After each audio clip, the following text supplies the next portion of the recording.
pesa be preuve poto yebi bino bien be preuve na bino ezali boko ya ko sutuka ngala za congolais 100% mwana bandondo BDD vraiment kuna na bakata vraiment bana manzasai donc bana ya simukono donc biso ba congolais 100% père et mère na makambo za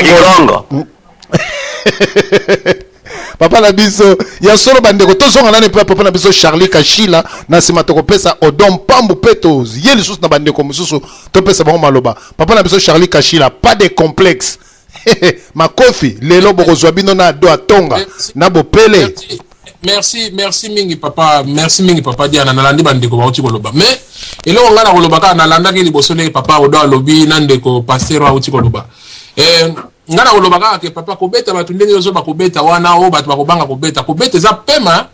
oyebi na ba age to komi nango penza ke po beta moto fena fozala nanu peut-être le musoko obeta moto kozala na yebite eza pema papa longo na mwana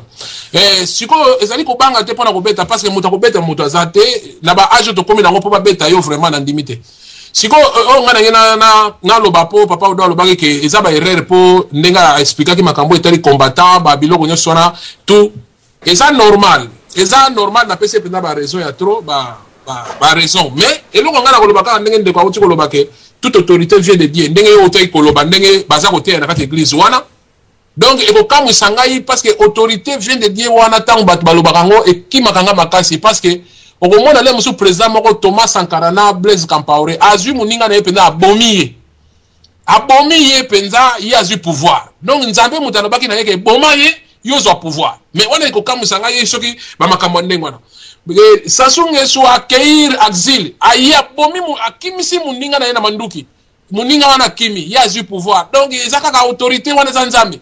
kanamba ya bomi batuna esa ye wana zoko bomati lelo autorité wana kaka ya nzambe papa to longola babiloko na toute autorité wana oyo baza koteya na ba église lelo eza babiloko moko ezali batunde baso comprendre te babimala tono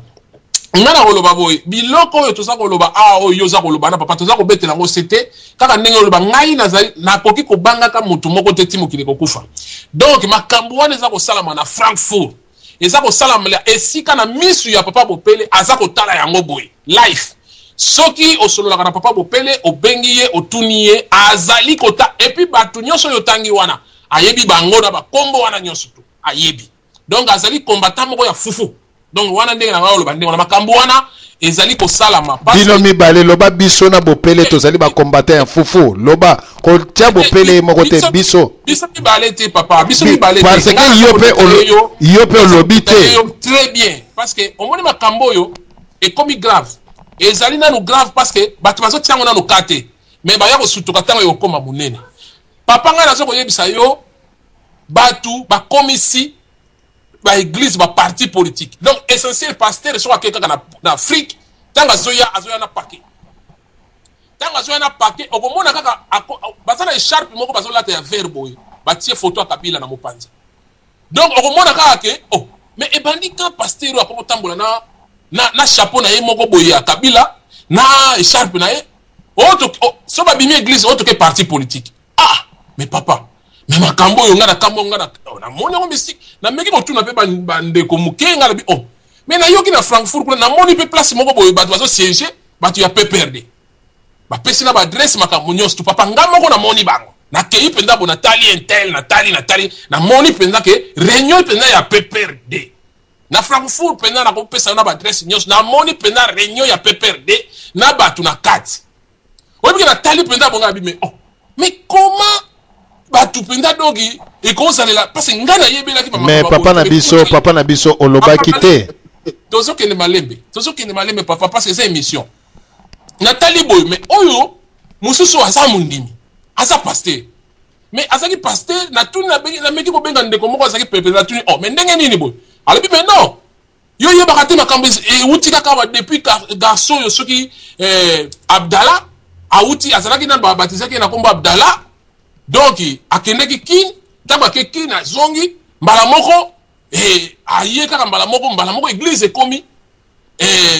nini bureau ya PPRD salami ba makambo ebele alors eloko moko yo lobaki na kobeta c'était parce que ndenge yo lobaki ke ndenge nini ndenge papa odom talobaki alobi na kati ya salle wana ba congolais pe bazali ba nani pe bazali papa e pakolami eza ko pesa mana ndenge ya mokiete e ngana zo yebisa yo omoni batu ya PPRD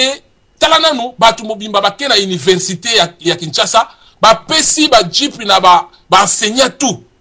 entre ta peuple zo kufanzala ba école ezate mais ba juice ko chaque enseignant donc jeep ba so pesa ba donc kuna pene pakolami yango so mona même na ba France soko moni ka mutu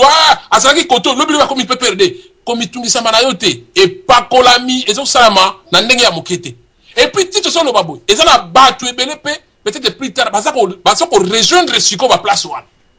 ke kuna oreke oke na église opesa mabonza mais baso pesa yo ozo mona siko problème eza na yango wana oroke ndoko pesa mabonza te palabi ala mabonza lisusu te donc tango zo ya baso pesa yo ndeko pesa donc e komi penda donc tango yo zo kota kaka oyena mutu okoti d'abord ko dame ko mela église ngana yena sambela na pesa mabonza te ko pesa te ba pesi yo epakolami papa c'est grave. Merci papa Nabiso Charlie Kachila ezali grave pas de complexe lelo pas de complexe tomoni makambo o tozali koloba na kati na radio lisolo to lobby yango bien tozali kotia mai na monoko te to lobby batu ya Frankfurt nyonso tu motu ya Frankfurt nyonso tu Charlie Kachila afandaka na Frankfurt azali Frankfurt ni na bino kokima te awa biso ezalaka tricage te ozali na grande ville na bino ezali Frankfurt mais bozali na babanlie wana bopele bobala afandaka pe na Frankfurt alors Charlie Kachila yo intervenaka na radio za mutu a radio lisolo awa biso na radio lisolo tricage ezalaka te bandeko ebele bakobanza tricage biso tricage te Charlie aza mutu a Frankfurt mutu a radio lisolo bopele azali mutu a Frankfurt ya radio Kachopia ayebi makambo nyonso tu bangolais oyo bazali batu ya PPRD est-ce que asi alobango na radio Kachopia bandeko boya ebele ba combattant to bundisa batu oyo pamba te baza ko bundisa ko bebisa liti na biso na yebite alors totongi mutu te to koloba yango puelele mutu pe akokotela mutu awa azali te pamba te tozali koloba makambo ya mboka ya Congo toleki topesi papa na biso papi bisikita maloba eboto en tout cas na sija lelo eza motu ya penza ya kitoko oyo penza obimisi batu polele na pesi na mbote na ba nyonso tozana na conférence pe na ba nyonso radio lisolo ngana ko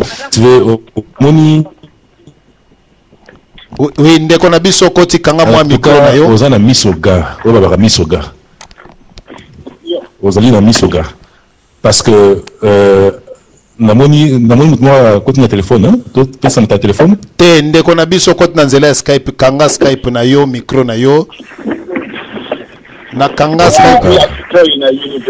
na banzi ndeko na biso akoti na makelele mwa mingi vraiment a zalana no mwa kuna to pesi papa na biso papi bisikita ozana maloba merci pour la parole lisusu omoni batu mingi papa na biso ba combattant na biso na résistance biso na bit na bangote oyo penza bazo sala etumba nini parce que lelo so to lobi so en entière ndé mungu na yo akotisi donc bazande ngoko na ba combattant bazawa yuna lobi te bon et ça le côté mutaroye baté mais okotisi munguna yona mutaza na frontière na awa bozande ngoko parce que yo but na ezanini but combat na eza nini parce que mingi bazokota awa na nini ya biso ba combattant ndenge ndeko nango do awoti koloba batu mingi bazoba eloko oyo balingi ko bazokota ki combattant parce que likambo obomoni pasteur oyo bazako